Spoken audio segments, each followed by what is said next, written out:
नमस्कार, news one India देख रहे हैं आप। आपके साथ मैं हूं मीनाक्षी रजत। बुलेटिन की शुरुआत करेंगे इस वक्त की बड़ी खबर के साथ। कानपुर में न्यूज वन इंडिया की खबर का बड़ा असर। जल सत्याग्रह की मुहिम में तालाब पर कब्जे को किया था उजागर। यूपी में दोबारा योगी सरकार आते ही कानपुर में चला बुलडोजर। तालाब की जमीन पर कब्जा कर भवन बना बैठे भूमाफियाओं पर बुलडोजर चला। 8 करोड़ 75 लाख रुपए की कीमत की जमीन कराई गई खाली। भूमाफियाओं ने तालाब पर कब्जा कर बना डाले हैं पक्के मकान। शिकायतों के बाद जिला प्रशासन के आदेश से केडीए प्रवर्तन दल का चला बुलडोजर। तालाब की 2.5 बीघा जमीन को खाली कराने का काम जारी। अतिक्रमण गिराने पहुंची टीम भूमाफिया के मकान को नहीं कर रही ध्वस्त। केडीए के अधिकारियों की मिली भगत से तालाब पर हुई थी फर्जी रजिस्ट्री। आखिर भूमाफिया और केडीए के जिम्मेदार अधिकारियों पर कब होगी कार्रवाई? पुरानी सरकारी दस्तावेजों में तालाब के नाम पर दर्ज है जमीन। तो भारतीय जनता पार्टी योगी आदित्यनाथ की सरकार आने के बाद फिर से बुलडोजर चलना शुरू हो गया है। और वहीं न्यूज वन इंडिया की खबर का बड़ा असर हुआ है। जल सत्याग्रह दिखाया था हमने आपको लगातार कि किस तरीके से सरकारी जमीन पर कब्जा किया गया। 2.5 बीघा की जमीन पर कब्जा किया गया और अब इसे खाली कराया जा रहा है। और अधिक जानकारी के साथ हमारे संवाददाता सूरज जुड़ गए हैं। सूरज, न्यूज वन इंडिया की खबर का बड़ा असर हुआ है। 2.5 बीघा जमीन पर जिस पर कब्जा किया गया था उसे खाली कराया जा रहा है। जी बिल्कुल, आपको बता दें कि कानपुर के बर्रा 6 इलाके में पुराना तालाब है जहां पर शिव मंदिर बना हुआ है। तकरीबन 2.5 बीघे का ये तालाब है जिसमें भूमाफियाओं ने यहां पर केडीए के अधिकारियों के साथ मिली भगत करके इसमें रजिस्ट्री कराकर कब्जा कर लिया था। इस पूरे मामले को उठाते हुए न्यूज वन इंडिया ने प्रमुखता से इस खबर को दिखाया था। और जल सत्याग्रह, क्योंकि जला स्रोत को यहाँ पर कब्जा किया गया था, इसको देखते हुए जब न्यूज वन इंडिया ने इस पर खबर चलाई और इलाके के लोग जागरूक हुए और उन्होंने जिला अधिकारी से शिकायत की, जिस पर अब कार्रवाई शुरू हो चुकी है। जिस तरीके से उत्तर प्रदेश में योगी सरकार एक बार फिर से जब दोबारा अपना टर्म शुरू कर रही है और टर्म शुरू होने से पहले ही तकरीबन 2.5 बीघा जमीन को बिल्डोजर चलाकर खाली करा दिया गया है। इस जमीन की कीमत की बात करें तो वर्तमान कीमत 8.75 लाख रुपए की इसकी आकी गई है।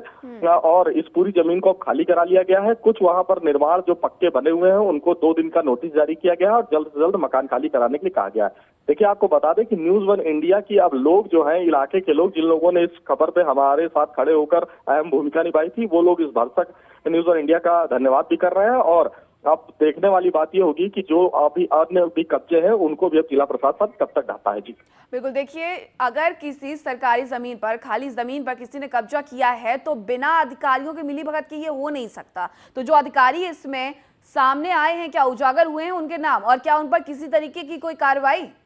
जी देखिए, क्योंकि जो 2.5 बीघा जमीन क्योंकि तालाब की थी और जलास्रोत था, इस पे कानपुर विकास प्राधिकरण के जो अधिकारी थे उन्होंने 27 रजिस्ट्रियां कर रखी थी। इसमें जब इस पूरे मामले को शिकायत की गई, मामला उठाया गया, संज्ञान में आया, तो आला अधिकारी जो है उन्होंने इस पे अब अवैध निर्माण को ढाने के लिए नोटिस जारी किया, जिसके बाद अब इसमें जो भी अवैध निर्माण थे उनको गिरा दिया गया। मगर कार्रवाई की बात करें कि जिन अधिकारियों की मिली भगत से बंदरबाट हुआ था जमीन का, 27 रजिस्ट्रियां हुई थी, मगर उनके ऊपर अभी तक किसी प्रकार की कोई आंच या जांच उनके ऊपर होती हुई नजर नहीं आ रही है। जी, तो जांच की कोई संभावना?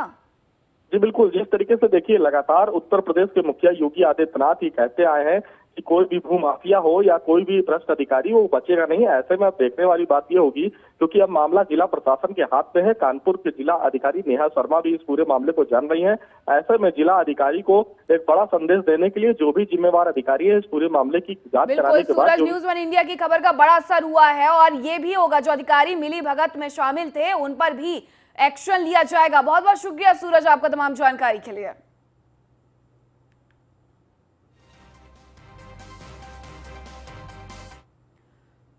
वहीं आगरा में न्यूज वन इंडिया की खबर का दमदार असर हुआ। छात्रा द्वितिका शर्मा और अनन्या शर्मा को मदद मिली। सीएम योगी से फीस माफ कर परीक्षा में सम्मिलित कराने की लगाई थी गुहार। न्यूज वन इंडिया पर खबर चलने के बाद हरकत में आया जिला प्रशासन। बीएसए ने पत्र जारी कर होली पब्लिक स्कूल को दिए निर्देश। बच्चों की फीस माफ कर परीक्षा में सम्मिलित कराने के आदेश। छात्राओं को परीक्षा में नहीं बैठाने पर मान्यता रद्द करने की चेतावनी भी दी गई है। आगरा के holy public higher secondary school का पूरा मामला था। न्यूज वन इंडिया ने इस खबर को प्रमुखता से दिखाया और खबर दिखाने के बाद प्रशासन भी एक्शन में आया। बीएसए ने छात्राओं को परीक्षा दे ऐसे निर्देश दिए हैं। बच्चों की फीस माफ कर परीक्षा में सम्मिलित करने के आदेश दिए गए हैं। और छात्राओं को अगर परीक्षा में नहीं बैठाया गया तो मान्यता रद्द करने की चेतावनी भी दी गई है। सीएम योगी से फीस माफ करने की गुहार लगाई थी इन छात्राओं ने। इसके बाद न्यूज वन इंडिया ने इस खबर को प्रमुखता से उठाया और आगरा में न्यूज वन इंडिया की खबर का दमदार असर हुआ है। छात्रा धृतिका शर्मा और अनन्या शर्मा को मदद मिली है। प्रशासन हरकत में आया और इन छात्राओं को परीक्षा में शामिल करने के निर्देश दे दिए गए हैं और अगर ऐसा नहीं होता है तो मान्यता रद्द करने की चेतावनी भी दी गई है holy public higher secondary school को। बीएसए ने पत्र जारी कर होली पब्लिक स्कूल को ये निर्देश दिए हैं कि छात्राओं को परीक्षा में सम्मिलित होने दिया जाए। न्यूज वन इंडिया की खबर का दमदार असर आगरा में हुआ है। जनहित की सभी खबरों को न्यूज वन इंडिया प्रमुखता से दिखाता है और आगरा से आई ऐसी खबर को न्यूज वन इंडिया ने उठाया, प्रमुखता से दिखाया और अब खबर का बड़ा असर हुआ है। जहां सीएम योगी से परीक्षा में राशि माफ करने की गुहार लगा रही थी छात्राएं, इसे सुना गया है। क्योंकि मेरे को एग्जाम में नहीं बैठने दिया जा रहा है, मम्मी मेरी फीस डिपॉजिट नहीं कर पा रही है। क्यों नहीं कर पा रही हैं? क्योंकि मेरे घर में 3 लोग कोविड से एक्सपायर हो गए, मेरे बाबा, पापा और ताऊ। तो क्योंकि मेरी फीस जमा नहीं की और मुझे एग्जाम में नहीं बैठने दिया जा रहा था। क्यों फीस जमा नहीं थी, पूरी बात बताओ। मेरे पापा और बाबा और ताऊ कोविड में एक्सपायर हो चुके हैं और मेरी मम्मी फीस जमा नहीं कर पा रही हैं। स्कूल में मैम ने हमसे बोला कि जब तक फीस जमा नहीं होगी तब तक वो स्कूल में नहीं बैठने देंगे। क्योंकि खबर गोंडा से, जहां नगर मजिस्ट्रेट कार्यालय में तैनात वरिष्ठ लिपिक संजय कुमार श्रीवास्तव का घूस लेते वीडियो सोशल मीडिया पर वायरल हो रहा है। मकान निर्माण नक्शा पास कराने के नाम पर नगर मजिस्ट्रेट कार्यालय में तैनात बाबू ने घूस ली है। इसमें पहले में घूस लेने का ऑडियो भी वायरल हुआ था, लेकिन अधिकारियों की मिलीभगत के चलते भ्रष्ट बाबू के खिलाफ कार्रवाई नहीं की गई। मजिस्ट्रेट कार्यालय में वरिष्ठ लिपिक संजय कुमार श्रीवास्तव करीब पिछले 12 साल से तैनात हैं। तो पहले एक ऑडियो सामने आया और अब वीडियो भी सामने आया है। रिश्वत लेते हुए बाबू का ये वीडियो सोशल मीडिया पर जमकर वायरल हो रहा है। पिछले 12 साल से मजिस्ट्रेट कार्यालय में तैनात हैं। गोंडा की ये खबर है, जहां मजिस्ट्रेट कार्यालय में तैनात बाबू ने रिश्वत ली। पहले इसका ऑडियो वायरल हुआ और अब इसका वीडियो सामने आया है। और गोंडा से हमारे संवाददाता कादिर हमारे साथ जुड़ गए हैं। कादिर, क्या कुछ हुआ था? 12 साल से बताया जा रहा है कि मजिस्ट्रेट कार्यालय में ये बाबू तैनात थे और इन पर रिश्वत लेने के, घूस लेने के आरोप लगे और उसका ये वीडियो भी सामने आया है। देखिए, नगर मजिस्ट्रेट कार्यालय में गोंडा में संजय श्रीवास्तव नाम के ये बाबू हैं और कई वर्षों से, लगभग 12 वर्षों से एक ही पटल पर ये तैनात हैं और पहले भी इनका वीडियो वायरल हो चुका है, लेकिन अधिकारियों की मिलीभगत की वजह से इन पर कोई कार्रवाई नहीं होती है।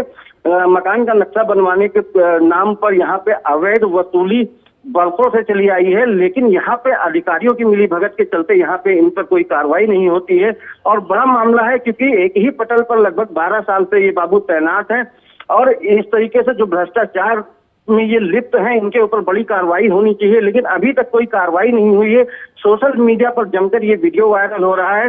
जमीन का, मकान का नक्शा पास कराने के नाम पर इन्होंने 4000 रुपए की घूस लेते हुए वीडियो जो है वो सोशल मीडिया पे वायरल हो रहा है, लेकिन अभी तक इन पर कोई कार्रवाई नहीं की गई है। और लेकिन अब तो वीडियो सामने आया है तो ऐसे में कार्रवाई तो होगी।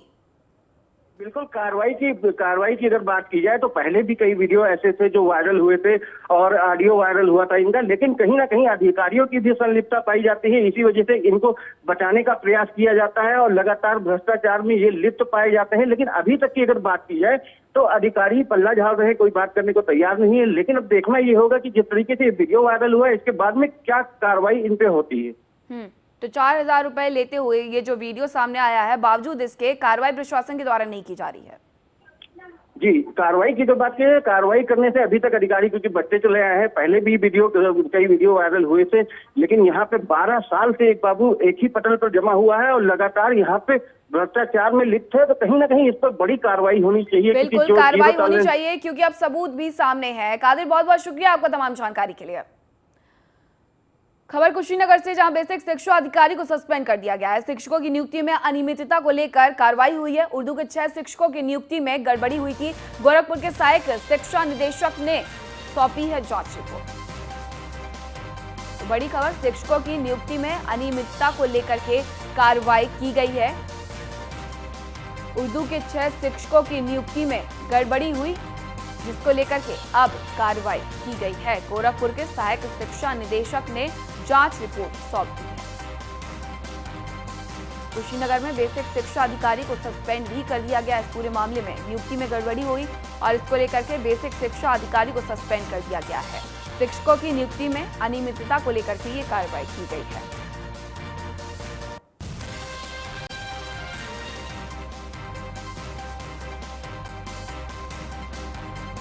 गोरखपुर के सहायक शिक्षा निदेशक ने जांच रिपोर्ट सौंप दी है। कुशीनगर में बेसिक शिक्षा अधिकारी को पूरे मामले में निलंबित सस्पेंड कर दिया गया है और शिक्षकों की नियुक्ति में अनियमितता को लेकर के ये कार्रवाई हुई है।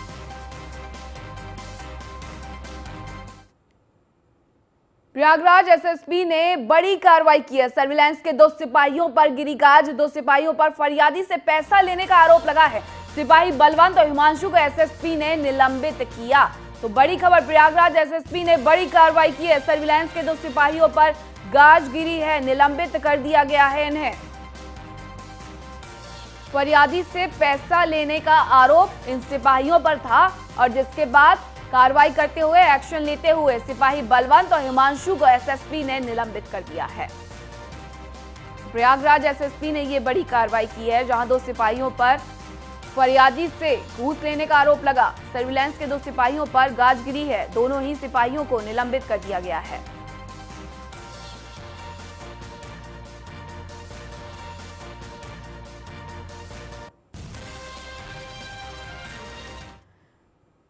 खबर मेरठ से, जहां सरदना के दुर्वेशपुर गांव में 2 पक्ष के बीच जमकर मारपीट हुई। दोनों तरफ से हुए पथराव में महिलाओं समेत कई लोग घायल हो गए हैं। दोनों पक्षों ने एक दूसरे पर फायरिंग का आरोप भी लगाया है। हालांकि सूचना मिलने पर मौके पर पहुंची पुलिस ने घायलों को इलाज के लिए अस्पताल में भर्ती करा दिया है। चुनावी रंजिश की वजह से विवाद बताया जा रहा है। पिछले 6 महीने में दोनों पक्ष कई बार आमने सामने आ चुके हैं। फिलहाल पुलिस पूरे मामले में जांच कर रही है।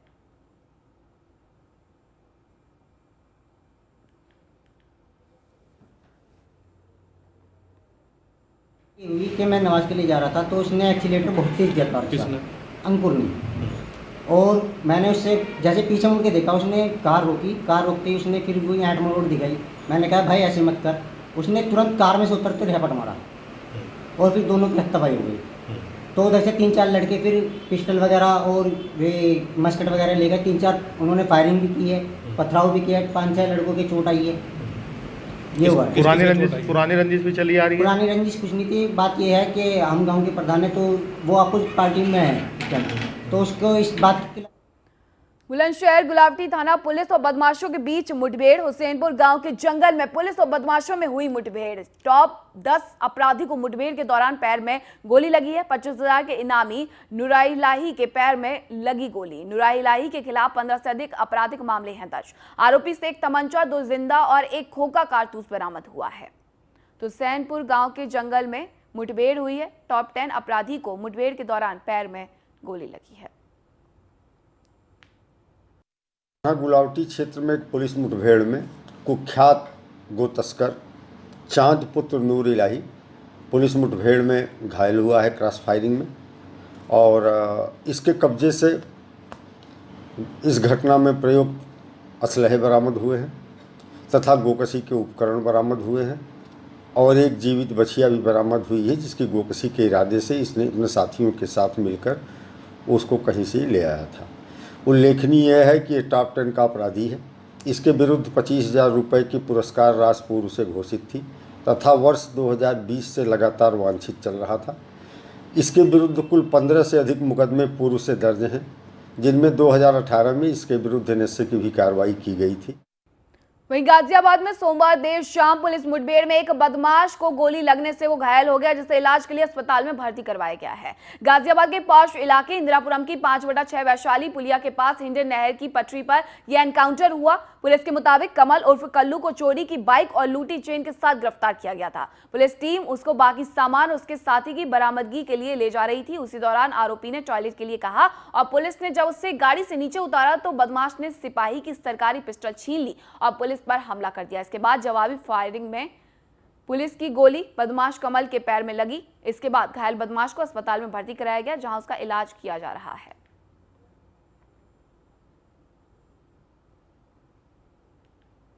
तो गाजियाबाद की एक खबर है। गाजियाबाद में पुलिस ने कमल उर्फ कल्लू को गिरफ्तार किया है।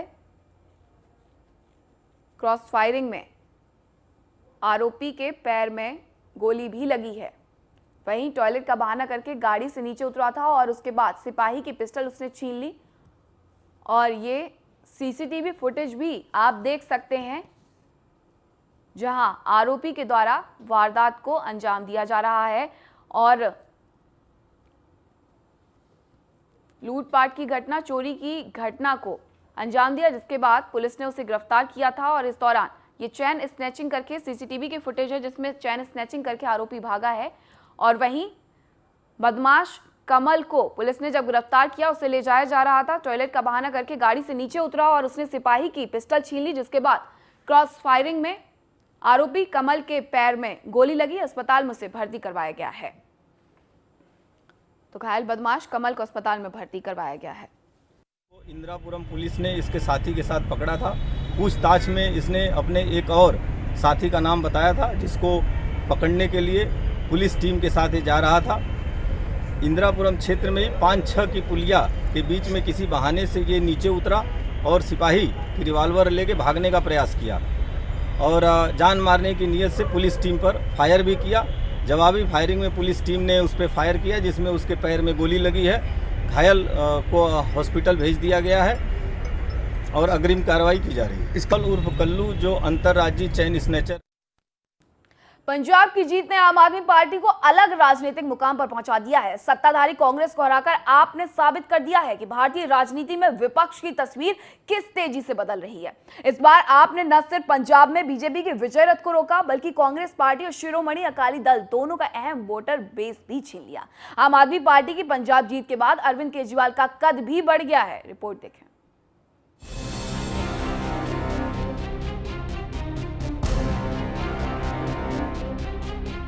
पंजाब में आम आदमी पार्टी विधानसभा चुनाव जीतकर राजनीति की नई इबारत लिखने को तैयार है। दिल्ली के बाद दूसरे राज्य पंजाब में आम आदमी पार्टी ने अपना परचम लहराया। ये जीत अरविंद केजरीवाल को एक भरोसेमंद विपक्ष का चेहरा भी बनाती है। बंगाल में जीत के बाद मुख्यमंत्री ममता बनर्जी मजबूत विपक्षी नेता के रूप में सामने आई थी, लेकिन आम आदमी पार्टी की पंजाब जीत के बाद अरविंद केजरीवाल का कद उनके सामने बढ़ गया है। भले ही आम आदमी पार्टी ने 2020 दिल्ली में तीसरी बार जीत हासिल की हो, लेकिन पूर्ण राज्य का दर्जा नहीं होने के कारण दिल्ली की जीत राष्ट्रीय राजनीति में इतनी मायने नहीं रखती जितनी पंजाब की जीत मायने रखती है। पंजाब पहला ऐसा पूर्ण राज्य है जहां आम आदमी पार्टी ने इतनी बड़ी जीत हासिल की। यूनियन टेरिटरी होने के कारण दिल्ली में पुलिस, जमीन और नौकरशाही पर आपका नियंत्रण नहीं है, लेकिन पंजाब में हालात अलग होंगे। वहाँ पुलिस, कानून व्यवस्था और नौकरशाही पर पार्टी का पूरा नियंत्रण होगा। इससे पार्टी को अपना भ्रष्टाचार विरोधी रुख दिखाने का भी मौका मिलेगा, जिसे लेकर आम आदमी पार्टी राजनीति में आई। आपको बता दें कि आम आदमी पार्टी ने पंजाब में मुख्यमंत्री अरविंद केजरीवाल के दिल्ली मॉडल पर चुनाव लड़ा था। इस मॉडल में शिक्षा, स्वास्थ्य सेवा, 300 यूनिट तक मुफ्त बिजली, मुफ्त पानी के कनेक्शन जैसी सुविधाएं शामिल हैं। इस चुनाव में आपने 18 साल से अधिक उम्र की महिलाओं को आर्थिक मदद देने का भी वादा किया था। जिस किस्म का रिकॉर्ड तुसी बनाया 92 सीटां दा, ये पहला हिस्टरी च पंजाब च कदे नहीं होया सी। ये 8-10 दिन 20 तरीक तो 20 फरवरी तो लैके 10 मार्च तक 20 दिन ये अपना दिल बहलाउंदे रहे। किसी की सरकार नहीं आनी, ਇਹਦੇ ਨਾਲ मिल जाएंगे, ਉਹਦੇ ਨਾਲ कर लांगे गठजोड़। सानू पता सी कि ये पार्टियां आपस च मिलदियां रहन, लोग आपस च इकट्ठे हो गए। हुण साडे नैशनल कन्वीनर दिल्ली के मुख्यमंत्री अरविंद केजरीवाल जी आए ने, बहुत पंजाब नूं उन्होंने टाइम दिता, रोड शो कीते। पंजाब में आम आदमी पार्टी की प्रचंड जीत सिर्फ विकास मॉडल के नाम पर नहीं हो सकती, ऐसा लगता है कि पंजाब की जनता एक विकल्प चाहती थी जो उसने आम आदमी पार्टी के रूप में देखा। पिछली बार भी पंजाब के लोग बदलाव चाहते थे, लेकिन तत्कालीन मुख्यमंत्री अमरिंदर सिंह कांग्रेस पार्टी को एक साथ रखने में कामयाब रहे। लेकिन इस बार ऐसा नहीं हुआ। कांग्रेस ने मुख्यमंत्री चरणजीत सिंह चन्नी को लाकर पंजाब में अपना दलित कार्ड खेला, जिसे वहां की जनता ने नकार दिया, जिसका फायदा आम आदमी पार्टी को मिला। मैं नहीं हराया जी, वो लंबी हल्के दी जनता ने हराया। तो आगे रणनीति आपकी क्या रहेगी, कितना चैलेंजिंग रहा? नहीं चैलेंज कोई नहीं रहा, चैलेंज तो उन्होंने वास्ते बनया मैं, परंतु जो मेरी जिम्मेवारी बहुत बड़ी है, मैं उन्होंने ईमानदारी नाल बाखूबी निभाउण दी यतन कार्य तो बदलाव के रूप में पंजाबियों ने दे दिया हमको। इतनी बड़ी मेजॉरिटी दी है, 92 सीट दी है और आम आदमी पार्टी के ऊपर विश्वास जताया है। आम आदमी पार्टी ने दिल्ली में बड़े काम करके दिखाए हैं, पंजाब में भी पूर्ण विश्वास के साथ अच्छे लोगों के अच्छे इलाज के लिए, अच्छी एम्प्लॉयमेंट, हर एक बच्चे को एम्प्लॉयमेंट मिले, हर एक बच्चे को एजुकेशन मिले, हायर एजुकेशन मिले, इसके लिए आम आदमी पार्टी प्रतिबद्ध है लोगों के साथ, लोगों को विश्वास में खरा उतरेगी। क्यों मैं जो काम लोगों के साथ कर रहा था, ज़मीन पे रह के कर रहा था, लोगों को उसके लिए लोग उनके विश्वास को कायम रखूँगा और एक ईमानदार सरकार, ऑफिसर को जैसे अरविंद जी ने कहा, यहाँ किसी को बख्शा नहीं जाएगा। जन सैलाब से एक नई एनर्जी, एक बड़ी एनर्जी नज़र आ रही थी जो पंजाब को इनसे बचाकर, इन माफिया से बचाकर एक सही दिशा में लेकर जाना चाहती है। वो एनर्जी जन सैलाब से नज़र आ रही थी और आम आदमी पार्टी हर फील्ड में जो तमाम माफियाज हैं उनको ख़त्म करेगी, लोगों का पैसा लोगों के ऊपर खर्च करेगी ताकि उससे एम्प्लॉयमेंट जनरेट हो, उससे हेल्थ फैसिलिटीज़ मिलें। जिन्ना लोगों ने प्यार दिता, देखो जी आ लम्मा समा हो गया, ਆਪਾਂ ਵੇਂਦੇ ਨੇ कदी अकाली आ गए कदी कांग्रेसी आ गए, तੀਜੀ पार्टी ना पैदा नहीं होने दी दोवां धिरां ने। जे पंजाब दी संगत ने क्लीन स्वीप की, 92 सीटां दित्तियां 117 चों, ते साडा भी फर्ज बनदा असीं काम करिए, भीम राव अंबेदकर जी दे सुपने वाला पंजाब बनाइए, चला के विखावांगे। जिवें दिल्ली दे विच अरविंद केजरीवाल जी ने सिस्टम सही कीता, पंजाब दा सिस्टम भी सही करांगे। पंजाब की जीत ने आम आदमी पार्टी को अलग राजनीतिक मुकाम पर पहुंचा दिया है। सत्ताधारी कांग्रेस को हराकर आपने साबित कर दिया कि भारतीय राजनीति में विपक्ष की तस्वीर किस तेजी से बदल रही है। इस बार आपने न सिर्फ पंजाब में बीजेपी के विजय रथ को रोका, बल्कि कांग्रेस पार्टी और शिरोमणि अकाली दल दोनों का अहम वोटर बेस भी छीन लिया। पश्चिम बंगाल में 2021 के विधानसभा चुनावों में तृणमूल कांग्रेस सुप्रीमो ममता बनर्जी ने ऐतिहासिक जीत हासिल की। इस जीत के बाद वो राष्ट्रीय राजनीति में भी काफी सक्रिय हो गयी और ये चर्चा आम हो गई कि आने वाले समय में वो विपक्ष का प्रमुख चेहरा बनेंगे। लेकिन पंजाब जीत के बाद अरविंद केजरीवाल विपक्षी नेताओं की पंक्ति में सबसे आगे नजर आते हैं। उनकी पार्टी ने न सिर्फ पंजाब चुनाव जीता, बल्कि गोवा में भी अपना खाता खोला है। यानी अब दिल्ली के अलावा 2 राज्यों की विधानसभा में आम आदमी पार्टी की मौजूदगी होगी। इसके साथ ही राज्यसभा में भी आपकी सीटें बढ़ेंगी। Bureau report, news 1 India.